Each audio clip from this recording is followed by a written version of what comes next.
ಇನ್ನು ಬಿಜೆಪಿಯ ಕಡೆ ಹೋಗೋಣ. ಲಿಂಗಾಯತ ನಾಯಕತ್ವದ ವಿಷಯವಾಗಿ ವಿಜೇಂದ್ರ ವರ್ಸಸ್ ಯತ್ನಾಳ್. ಲಿಂಗಾಯತ ನಾಯಕತ್ವ ಯಾರದ್ದು ಅನ್ನೋದರ ಬಗ್ಗೆ ಬಿಜೆಪಿಯಲ್ಲಿ ಶಕ್ತಿ ಪ್ರದರ್ಶನಗಳು ನಡೀತಾ ಇದೆ. ವಿಜೇಂದ್ರ ಬಣದಿಂದ ಬೆಂಗಳೂರಿನಲ್ಲಿ ವೀರಶೈವ ಲಿಂಗಾಯತ ಮಹಾಸಂಗಮ.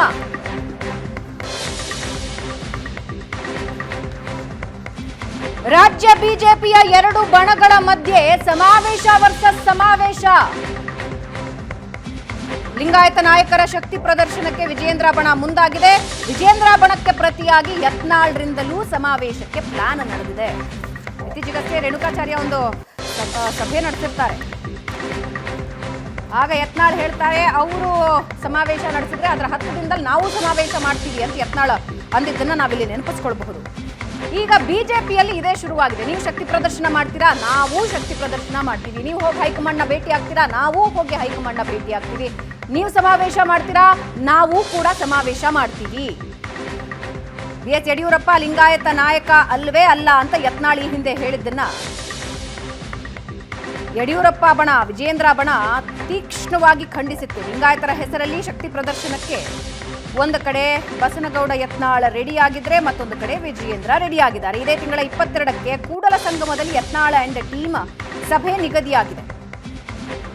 ಲಿಂಗಾಯತ ಪಂಚಮಸಾಲಿ ನಾಯಕರು, ಸ್ವಾಮೀಜಿಗಳಿಗೆ ಆಮಂತ್ರಣ ನೀಡಲಾಗುತ್ತೆ. ವಿಜೇಂದ್ರ ಬಣದ ಕಾರ್ಯಕ್ರಮಕ್ಕೆ ಪ್ರತಿಯಾಗಿ ಯತ್ನಾಳ್ ಅಸ್ತ್ರ. ಲಿಂಗಾಯತ ಸಮಾವೇಶಕ್ಕೂ ಮುನ್ನ ಕೂಡಲ ಸಂಗಮದಲ್ಲಿ ಸಿದ್ಧತಾ ಸಭೆ ನಡೆದಿದೆ.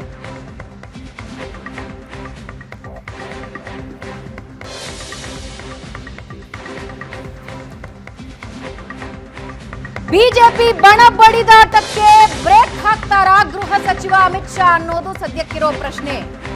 ಹಾದಿ ಬೀದಿ ಜಗಳ ಆಗ್ತಾ ಇದೆ ಬಿಜೆಪಿಯದ್ದು. ದಿನ ಬೆಳಗಾದ್ರೆ ಒಬ್ಬೊಬ್ಬ ನಾಯಕ ಏಕವಚನದಲ್ಲಿ ಅಬ್ಬರಿಸ್ತಾ ಇದ್ದಾರೆ. ಇದರ ಮಧ್ಯೆ ಈಗ ಅಮಿತ್ ಶಾ ರಾಜ್ಯಕ್ಕೆ ಎಂಟ್ರಿ ಆಗ್ತಾ ಇದೆ. ಅಮಿತ್ ಶಾ ಬರ್ತಾ ಇರೋದು ಕುಂದಲಹಳ್ಳಿ ಗೇಟ್ನಲ್ಲಿರುವ ಆಸ್ಪತ್ರೆ ಉದ್ಘಾಟನಾ ಕಾರ್ಯಕ್ರಮಕ್ಕೆ. ಕುಂದಲಹಳ್ಳಿ ವಿಶ್ವೇಶ್ವರ ತೀರ್ಥ ಸೇವಾಶ್ರಮ ಆಸ್ಪತ್ರೆಯ ಉದ್ಘಾಟನೆಗೆ ಬರ್ತಾ ಇದ್ದಾರೆ ಮುಖ್ಯ ಅತಿಥಿಯಾಗಿ. ಅದೇ ಕಾರ್ಯಕ್ರಮದಲ್ಲಿ BSY ವಿಜಯೇಂದ್ರ ಲಿಂಬಾವಳಿ ಭಾಗಿಯಾಗ್ತಾರೆ. ಬಣ ಬಡಿದಾಟದ ಪ್ರಸ್ತಾಪ ಮಾಡ್ತಾರಾ ಮಾಜಿ ಸಿಎಂ BSY ಅನ್ನೋದು ಪ್ರಶ್ನೆ. ರಾಜ್ಯಾಧ್ಯಕ್ಷರ ಆಯ್ಕೆ ಗೊಂದಲವನ್ನು ಬಗೆಹರಿಸ್ತಾರ.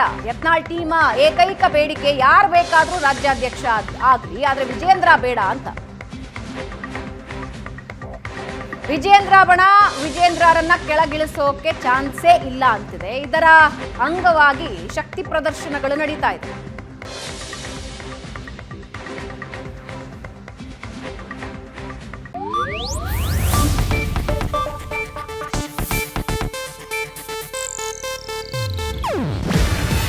ಇದು ಏಷ್ಯಾನೆಟ್ ನ್ಯೂಸ್ ನೆಟ್ವರ್ಕ್ ಪ್ರಸ್ತುತಿ.